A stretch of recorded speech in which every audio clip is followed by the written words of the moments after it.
Welcome to the Draft and Stash, your one-stop shop for NBA news, but also all of your Memphis Grizzlies news. Joining me as always is Frank. What up? On today's show, it's the most wonderful time of the year. It's trade season. We're getting into buyout candidates, NBA trades, and some possible Memphis Grizzlies trades that could help shake up the team. But before any of that, I got to hit that intro. Morant with a running start. Oh my goodness!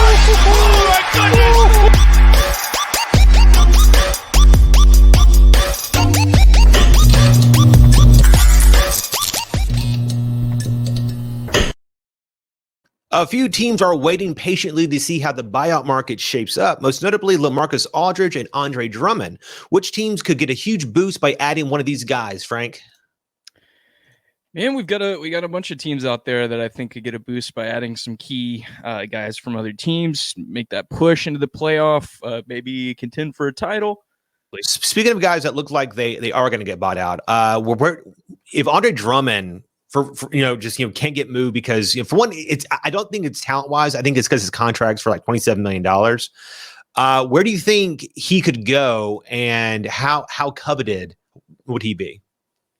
Oh man, I think he'd be pretty coveted. I think there's a lot of teams that are looking for a starting caliber center right now, and one of them would be the Celtics. I think he'd slide right into that lineup. He'd fit in super well with Jaylen Brown, Jason Tatum, Kemba Walker, Marcus Smart. They really just need a rebounder. They just need somebody to go out, grab some boards, and that's what Andre Drummond is really getting it done.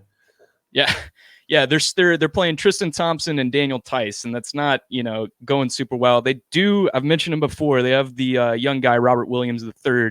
He's been having some good big minutes for him lately, or he hasn't been playing a ton of minutes, but he's had some very. It's a little limited here and there, but yeah, like a good potential there. I think that if you landed on the Lakers, it would be nuts. I don't know. I don't know where they are, like in the waiver, like lineup there. Yeah. But him next to like Anthony Davis, which would allow Anthony Davis to not have to really play as much, like in the post, like in terms of like shot blocking, like in defense, would be like really great. Maybe the Clippers. I feel like, or the Nuggets maybe or something. But like having Jokic play the 4 is probably not like ideal. Is there any other team in the East that you think could really? I mean, like the Nets probably would also be great, but the Nets would like that. But yeah, they're already loaded up on salary. There's no way they could make that work unless they traded one of the big 3, which they're not doing. So. What about LaMarcus Aldridge, who all of a sudden is now also riding the bench as the Spurs have decided to move on from him as well? Yeah, LaMarcus Aldridge, man, he could really be a difference maker. He's sort of been just quietly toiling away in San Antonio. He's had some nagging injuries throughout the season. His production's overall, down from, pretty well down from his best years. But he's still usable, I think, though. Yeah, I still think he could be a reliable contributor on a really good team. And I think there's a lot of teams out there that would want him, including a couple that we've already mentioned. The Celtics, the Lakers would love him. The Clippers would probably like to have him. I know that Portland has also been tossed in there as well. Yeah, if he returned to Portland, that would be cool. I think he would fit in well there. They need somebody else to score for them when CJ McCollum and Lillard aren't scoring a combined 80 points. Also, Nurkic is still hurt. They really are lacking a little bit on the big. Him and Zach Collins, dude, are just hurt all the time. It's weird. Yeah. All right, well, let's move on to the fun, and that is NBA trade season is upon us, and we think there are a few teams that should make a move to help push them into title contender status. Would you like to go first, or would you want me to go first? You can go ahead and go first. Yeah. Okay, so I look at the Nuggets as a team that I believe needs to make a move. Jokic is having a MVP season. I don't think that you should waste that. There's a sliver of hope here for them. The Clippers don't look as dominant as people thought that they were going to be, even after Paul George called himself, that he was back to like form again all of a sudden and everything. The Lakers are showing their age as Davis is hurt again, and James has basically had like an ankle issue the entire year. Marc Gasol, it's looking old. So I think that if they can make a push to get another pretty good score, that they could be pretty solid here. Them losing Jeremy Grant makes me think that their power forward spot is really lacking. So I went to Orlando And I'm thinking some kind of deal involving Will Barton, JaMychal Green, and probably a pick for Aaron Gordon, who Orlando has been looking to move. I think that Aaron provides them with a lot of like athleticism on that team. He can shoot pretty well. He boards pretty well. He's kind of become like what like Blake Griffin was about like 3-4 years ago, just like a solid 6'10" power forward, athletic. He's really worked his ass off to go from being just like a dunker in his first 2 years. And now he can like ball handle a little bit, post a little bit. He can slash. Okay. I think he just had like a 37-point game, like last night or something or whatever. So he has really good scoring potential. I think that this would help take the burden off of Jokic having to be that guy every single night. Yeah, I think that would be a fantastic trade for the Nuggets if they could make it happen. They really have been lacking somebody in that Jeremy Grant role, just a sort of a athletic, defensive-minded power forward that can, chip in a little bit in scoring, but more importantly, just be in the right places and rebound effectively. And Aaron Gordon would fit that role perfectly. I think so too. Yeah, I think he's maybe even a little bit more polished than Jeremy Grant was before he left for Detroit. He can shoot a little bit better. He finishes around the rim a little bit better than Grant did in his time with the Nuggets. A little bit bigger also. Yeah, and he's a little bit bigger. So I think he would fit in super well next to Jokic as well. Can you imagine the lobs that he'd be getting from the big guy? For probably half court. Yeah. So if the Nuggets were thinking maybe that they needed better guard play to allow Jamal Murray to maybe play off the ball more so that he doesn't have such of like a pressure of being the main playmaker plus the main like scoring guard, I was thinking as opposed to going for Aaron Gordon, they can maybe call New Orleans and try to get Lonzo Ball. This deal is basically the exact same, but Barton and Green, but also a first round pick. This would let them move on from Lonzo. This gives them, I think that the Pelicans need more depth overall and more guys who fit actual roles. Lonzo, I think, is kind of like at a place there because with Ingram and Zion and everything, I feel like he's always searching for what he's supposed to actually be there. Lonzo would allow Jamal to not have to be the main guard over there. He can also shoot a little bit. Adding Redick would also be pretty helpful in the playoffs as well. What do you think? I love Lonzo, man. He's been having a great year. He's on one of my least favorite teams, so I hate to see him produce him so well for him. He's kicked our ass a couple times in head-to-head matchups, but I think he'd be a good addition to that team. What he does well. He's been shooting lights out this season. Excellent floor general. His court vision's insane. He's got good size, good passer. Yeah. Good size, good passer. Not a bad defender either. Yeah, I don't know how I feel about that specific trade. I think the Pelicans would want to maybe get a pick out of that. Yeah, I agree that they need more depth, but you're giving up a lot in a lot of production, like current level, production and Ball and JJ Redick with that trade. But I think there are rumors that they're looking to move on from him. I have a trade set up somewhere in the East for Lonzo, so we'll get into that later. I think he is one of the more likely players. That is my first team. What is your first team that you think needs to make a move?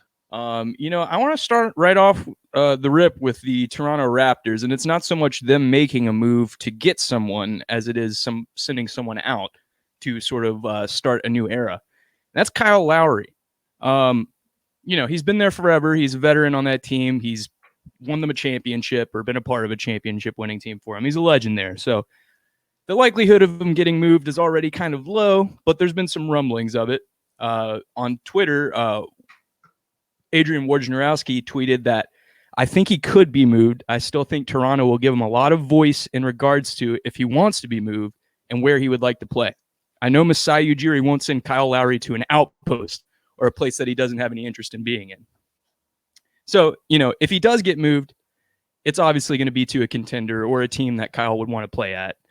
And I think one of the most likely destinations would be his hometown of Philly, the 76ers. Now, there would have to be a lot of things to sort of fall in the right direction to have this trade happen.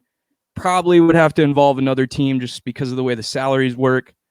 But if Kyle Lowry could somehow find his way onto Philly, I think it could be a big difference maker for them down the stretch. I mean, obviously, he's a difference maker. He can push your team towards a title. What do you think about that? What do you think the impact he could make on that team could be? About your trade specifically of... Yeah, just Kyle Lowry.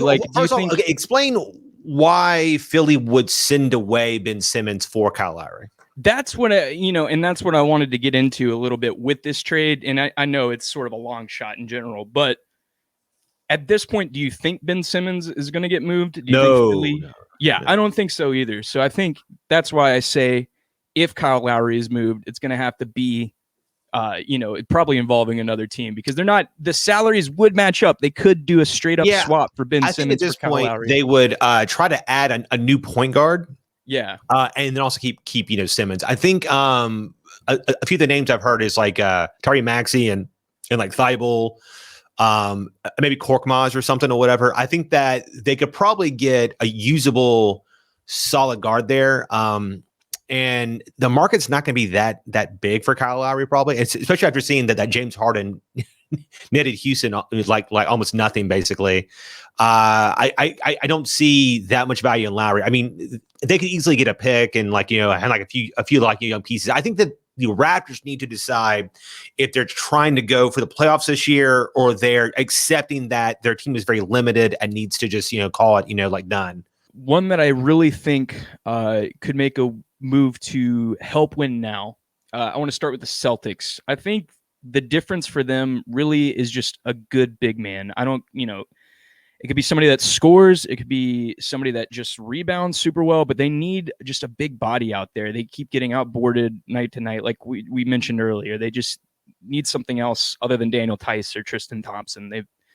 Both of those guys Daniel Tice has been doing an admirable job for him, but he gets out rebounded. He gets out hustled. He gets beat defensively. So your trades are just player names. Which one is this? I'm going to go first. I have two. I'm going to go with the Vucevic trade first. Gotcha. We're going to go Orlando and the Celtics. I have them giving up Vucevic to the Celtics for Tristan Thompson, Marcus Smart, and Daniel Tice. Trading away Smart. Wow. I don't know how likely Marcus Smart is to be moved, but we have Tristan Thompson, Marcus Smart, and Daniel Tice.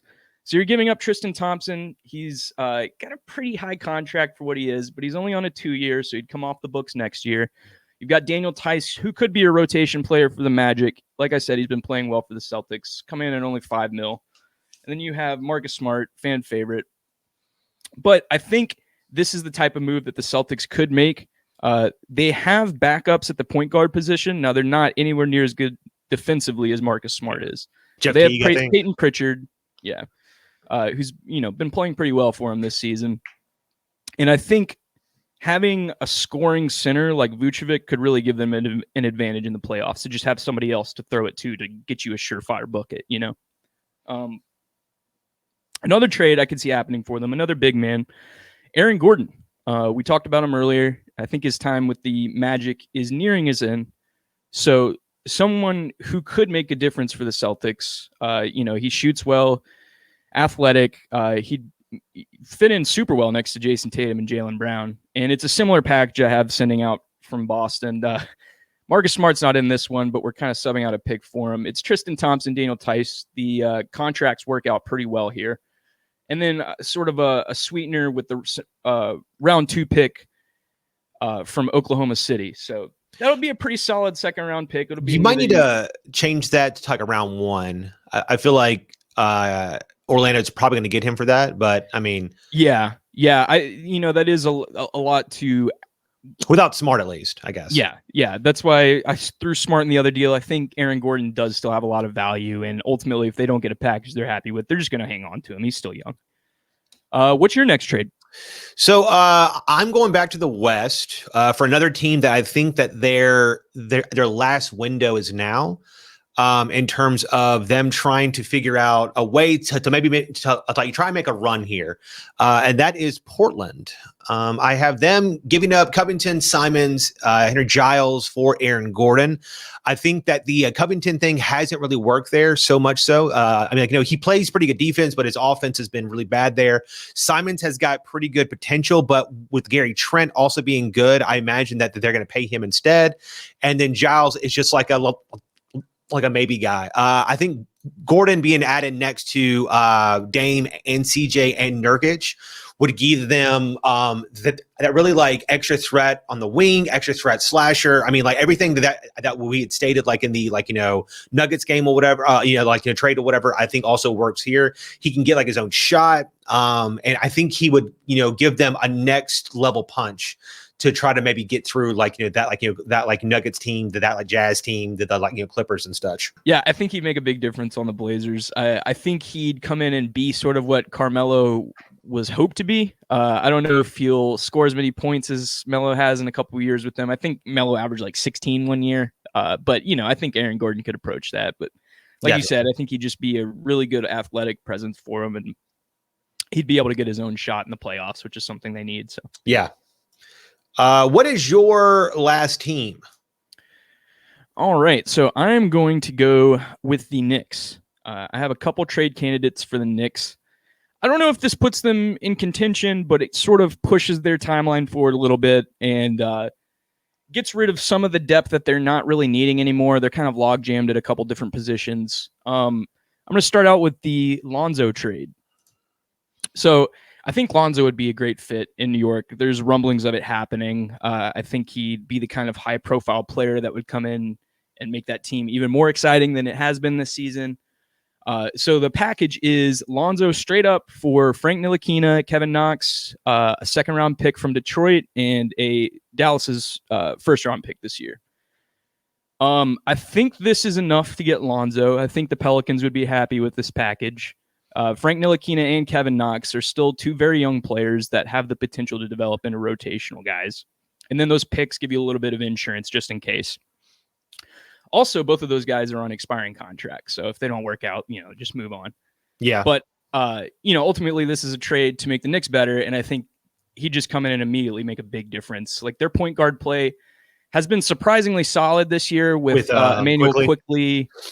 D Rose has come in and played some solid minutes for him under Thibodeau, but Lonzo's clearly better than both of those guys. And yeah, I think it'd be the Zoe show in New York, man. What about you? Would you view him as the 2 guard and then move RJ Barrett to the 3, or put Quickly on the bench and then play him at the 1? And that's why I like Lonzo, is because I think they have so many players that fit around him that it would make the lineups very flexible. I think what they would probably do is make him their starting point guard and have Quickly coming off the bench, but they easily could have them playing together in like a 1-2 pair in the backcourt, and it'd be super exciting. So, and I think that the Knicks fans would love that. Well, it seems like you have a trade here for Buddy Hield. What's that about? So this would be another kind of big splash move for the Knicks. It's going to be Buddy Hield straight up for Alec Burks, Nerlens Noel, and that same Dallas first-round pick 2021 this year. This isn't a particularly exciting trade from the Kings side of things, but I think it's pretty clear that they're not really committed to Buddy long-term. There's been rumors for a couple seasons now that they're looking to move on from his massive contract. And I think it would be the type of, again, a change of scenery for him going to New York, where he'd be asked to score 30 a game if he wanted to. Yeah. And he'd bring the shooting that they need. He'd bring some off-ball, playmaking. He's pretty good at that. And he's a solid defender. We know what he is. He could contribute right away on the Knicks. But again, can you bring up that trade screen again? I'm just going to mention Alec Burks and Nerlens Noel. Again, I'm not sure that's the package that the Kings would be looking for, but Whiteside hasn't really worked out for him this season. So Nerlens could come in and maybe play that backup center position that they're looking for. Whiteside hasn't worked for anybody since his days with the Heat. So yeah. And then Alec Burks, he just, another guy, we know what he is. He's just a solid scoring guard. Comes in. I mean, this pick is what's really like you big here. Yeah, it would be the first round pick out of Dallas, which would probably fall, they're probably maybe going to sneak into the playoffs. So in the mid-teens, maybe early 20s. So it'd be a solid first round pick just to sort of sweeten the deal. Well, let's move on to the Memphis Grizzlies. Did you want to throw out your trade, or do you want me to throw in some? Yeah, let's go ahead and start out with my trade. Okay. So this is sort of a low-key trade for the Grizz, but I think it would be one that could be good and could sort of give us a little bit more insurance at positions that we're unsure about. So I've got it us shipping out Gorgie Jang and Grayson Allen for Cody Zeller and Miles Bridges from the Charlotte Hornets. And why I like this trade is because we'd be giving up somebody in Allen who's playing pretty big minutes for us, and he's been looking pretty good, hitting, I think, 60% of his corner threes when he's playing with the starting unit, which is fantastic. And then Gorgie Jang's averaged almost 50% from the three-point line when he's played this year. So I know these are pretty two desirable players off the Grizzlies roster. And like we mentioned in previous videos, there's nobody that really sucks on our team. So these dudes do have some value. Miles Bridges could come in on this team, play some solid minutes for us. He's a 6'8" wing, can jump out of the building, plays some pretty reliable defense. His scoring's a little suspect. It's a little inconsistent. But coming in and sort of providing insurance for us just in case justice doesn't pan out, I think it'd be great. And he's another MSU guy. He is. Stacking up on that would be nice. He also played with Tillman and Jaren, right? I was going to say, I'm pretty sure they were on that same team together. Yeah, it's like you're right. Yeah, they did. Yeah, we'll just load up on that entire team from that season. We really need like a high flying wing, especially with Ja, like, and Brandon and Jaren and all these guys, and the way that we had this weird mix of guys who were like really smart and like low key guys, and then like a few like high flyers or whatever. So like I think we need to go a certain direction, and we've wanted him for like a few years, I feel. So I wouldn't hate that. Do you want my big trade or some like small trades? Let's go. Let's do your big trade last. Let's start out with the small trade. Okay, so I've got something pretty simple here. Gorgie Jang and Dylan Brooks for Buddy Hield. I view Hield, who shoots like 9 threes a game, at a pretty good clip, around like I think like 39%. He hits around 4 a game, would be like a pretty big improvement over Brooks overall. He would really allow Ja to have more floor space. He would get people, because it's one thing to have a player who can hit a three, and another to have a player who's known for like hitting threes. Because I mean, like, if you're out there, like, a guy like Bradley Beal, you can never leave Beal. Buddy Hield would allow us to continuously have another player at least on that side of the court. It would help out Ja. He's only, I think, like 27 or 28 years old. His contract does go backwards, so it's not going to be 24, 25. It's going to go 24 to 23, I think, down to like 21 or 20 or so. So it actually gets better for you when you're trying to actually pay, John Jaren and everything. How do you feel that Buddy would fit for the Grizzlies? I mean, I think we've mentioned it before on possible trade speculation. Maybe when we did that Beal video, we mentioned Buddy as an alternative, but I think he'd be great, man. I would love to see Buddy Hield in the Grizz uniform.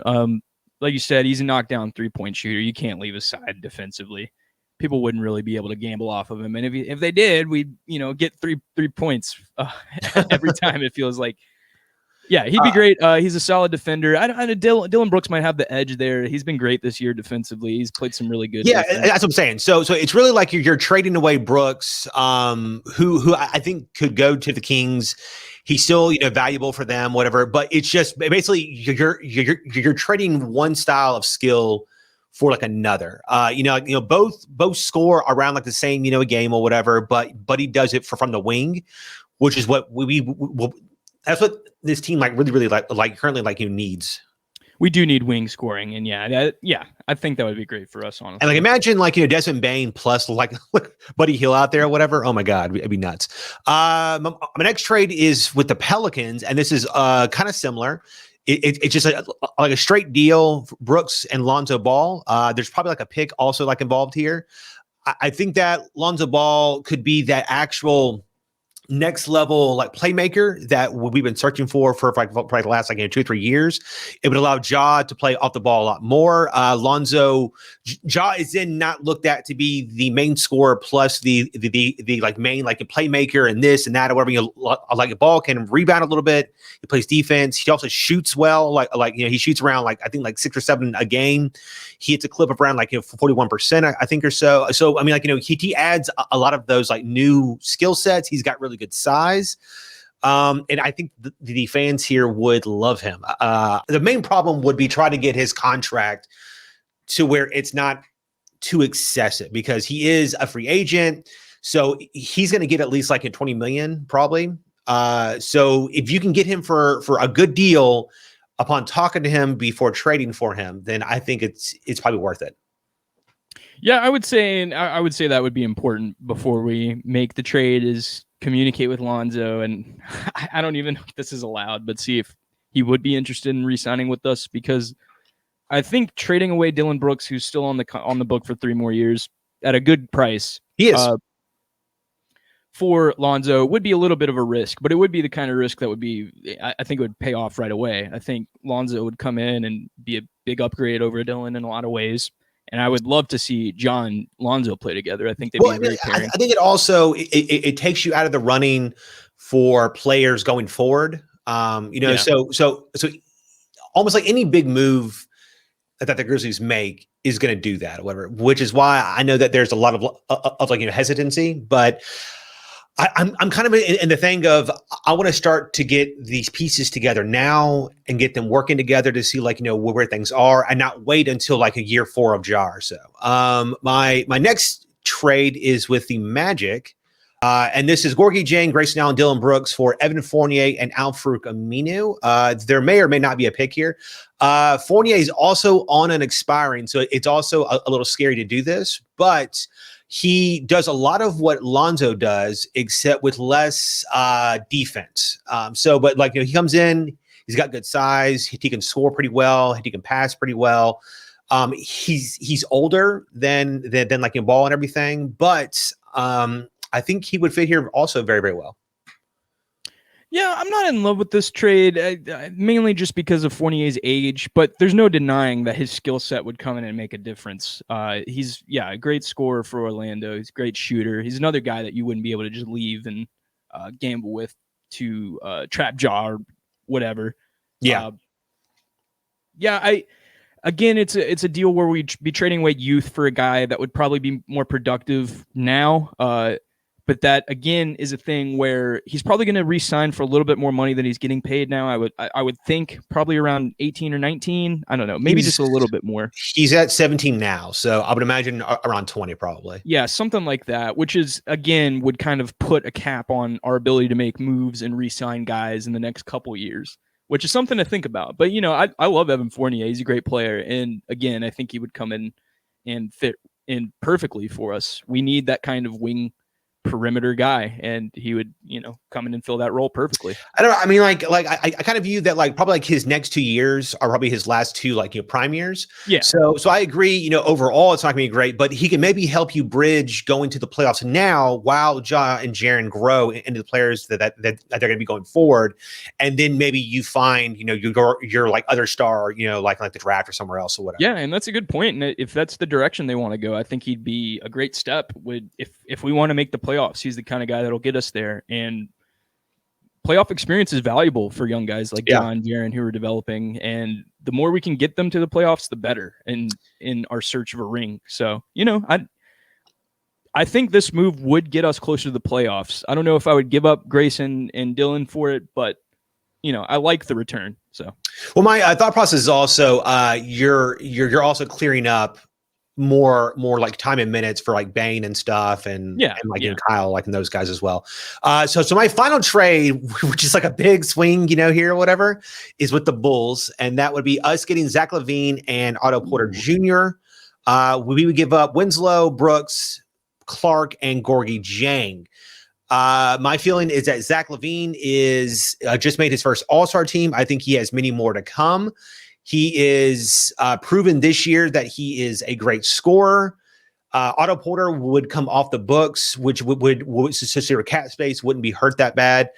You do lose Brandon Clark, but if they view that Xavier Tillman could do also what he's doing, then it's not that big of a loss. Maybe. Do you think the idea of pairing Ja, Zach LaVine, and Jaren together is enticing enough to lose a couple of pieces here? I do, man. I think that idea is so enticing. I don't care what the Grizz have to get up to get him. I would go for it. I think Zach LaVine fits our timeline. He's still young. He's only getting better. Yeah. I don't know what the ceiling for him looks like after this season. He's in the running for most improved, probably, with the way he's been playing. But he's great, man. He can score almost 30 a game on any given night, knockdown 3-point shooter with high volume, and he's explosive. He's one, former slam dunk contest champion. Again, he's one of those guys you can just kind of close your eyes and picture the lobs from Ja and the other guys. And not only that, I think he's already had like one kind of like injury to his knee. I think back when he played for like Minnesota. Yeah, he did. So it was ACL or MCL season ending. So hopefully all that's already gone or whatever and stuff. And now when you're going forward, it's just like you're clear sailing. I would love to. I mean, because to me, it's like like he can hit threes, but he's also like a big time playmaker as well. Yeah, secondary playmaker, and like a big time. He's almost like a. This sounds weird. Almost like a baby Kobe, he's got like really great size. He can ball handle, and it's like hit shots, man. And that's what we need sometimes. So I just imagine like him, Zach LaVine, Desmond Bain, Jaren, Jonas, or Kyle Anderson's out there, or Melton. I think that there's just so much more depth here, and then tossing him in here like in this in blender, whatever. It would be just awesome. Losing Clark and Justice will be tough. I think that I would rather let the Bulls handle the Justice Winslow problem or whatever than for the Grizzlies to have to think about bringing him back on for a $13 million, especially when it looks as though his defense is way ahead of his offense right now. Where I was glad for him to leave the court like last 2 games or whatever. Yeah, and the guy we haven't mentioned yet is Otto Porter, who I think would also fit well with the Grizzlies. He's on a pretty massive contract with only 1 year left. I don't think there's any way he gets $28 million again, just with his injury history the last couple of years. His production's been down. But I still think if he gets a baseline of health, he could be great. He's still fairly young. I think he's 27. I'd have to look that up. But he's been in the league long enough to know what he needs to do. He just needs to get his body right. And I think he'd be great for the Grizz. He's a 3-and-D expert, man. Knocks down threes, plays great defense at the 3 position. Could play a little bit of the 4 for us if we decide to go small. Yeah, I mean, talking about him, if you could bring him back on that Justice Winslow, baseline around 13, 14 million, it'd be okay. But that 28 is so massive. But yeah, so to me, it gives the Bulls a clear, direction. It gives them more depth. And probably a pick is also in there. I would probably so, yeah. So it would give them more draft assets, and then really a pretty consistent score in Dillon Brooks, and also pretty usable big man going forward, because I think the Bulls are not that far out of the playoff race. Yeah. But I don't know. I mean, I'm hoping that we do something here. I don't think that we should stand pat at the trade line, whether that is us as buyers or as sellers. Do you think that the Grizzlies actually do anything? If I'm being honest, I don't think we make a deal. If we do, I don't see us swinging for the fences with some of these deals that we. Yeah, I don't either. But we've come up with. Just because of the way the season's gone, it's been a season of development, like they said before it ever started, and we still haven't seen Jaren, so we really don't know what this team looks like still. Yeah, over halfway through the season. But I think if a deal does get made, it would probably be for one of our expiring guys, like Gorgie. Yeah, he's been great for us, and he's kind of become a cult fan favorite. I feel like there's still a ton of Grizz fans that don't even know he's on the roster, but when he's out there, he plays great minutes. And I did see a trade that it was a really big 14 deal that basically we would send out Jang, and we would get back Doug McDermott and Timothy Luwawu. And I was a pretty big fan of his in the draft, so I don't hate that, because we aren't using Jang anyways. So to bring in 2 other wings that have size. I mean, Luwawu was at moments pretty good for Philly. A few years ago. He hasn't really been used that much for the Nets, but he's a pretty versatile guy. He's around 6'8" or so. I think he's French, I believe. And he can kind of shoot a little bit, and kind of like, ball hand a little bit. He just doesn't have any really one main skill set, but he's still pretty young. I think it's like 23 or 24. So like, he can still grow. So I wouldn't hate that. I think it's like a cheap flyer to get like a possible wing. Who knows? Yeah, I'd rather them, if they're going to make a deal, have it be for one of these expiring guys, just so we get some value back. Because I don't think we're gonna re-sign Jang. No. But it would be nice to trade him to somebody that would value him more, play him more, because we like Jang, and it would be cool to get back maybe like a second-round pick for him, or somebody like Doug McDermott. If we could somehow package Grayson and Jang for like a really late first, I would do that. Yeah, I would do that too, just because it'd be getting back some possible value. For, I mean, like if I don't know, if like the Lakers or something came to us and were like, hey, we'll give you a first for Grayson and Jang or something, I would do that. Or the Clippers or somebody, whatever. God, Gorgie Jang be happy with that. Actually, I could see that trade happening, man. They need a center. So. All right, guys. If you enjoyed today's show, be sure to hit that like and subscribe button to keep up to date. We put out videos weekly. Next week, we will be breaking down all of the NBA trades that went down, and how the overall NBA landscape has changed because of those trades, and if the Grizzlies actually made any trades. So be on the lookout for any trade videos. And as always, let's go Grizz. Let's go Grizz. Thank you, guys.